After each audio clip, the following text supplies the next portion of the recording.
شیر رشید نے بھی چلا لگایا ہوا تھا.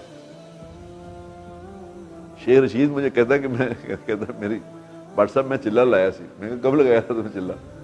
کہتا ہے میں یونیورسٹی میں پڑھتا تھا تو اس یونیورسٹی میں نا ایک بندہ میرے سے مرڈر ہو گیا.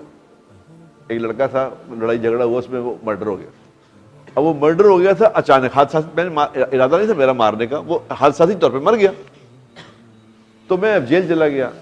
تو جیل میں کوئی سال ڈیڑھ جیل میں رہا. تو میں نے وہاں اندر نیت کی تھی, اس وقت نیت کی تھی, 70s کی بات ہوتی ہے, میں نے نیت کی تھی اگر میں بری ہو گیا تو چلا لگاؤں گا. تو کہتے اللہ نے مجھے بری کر دی, میں چلا لگا گیا. میں کہا پیڑیا چلا لا کے دوڑ گیا, آگے بھی کر لیتے تو کس, آج تیری کیا شہر چیز کی کیا ویلیو ہے. اور حاجی صاحب جنہوں نے محنت کی وہ کہاں پہنچ گئے, انہوں نے کیا کھٹ لیا, ایسے فضولی باتیں کر کے آگے پیچھے ہو کے زندگیاں گزر گئی.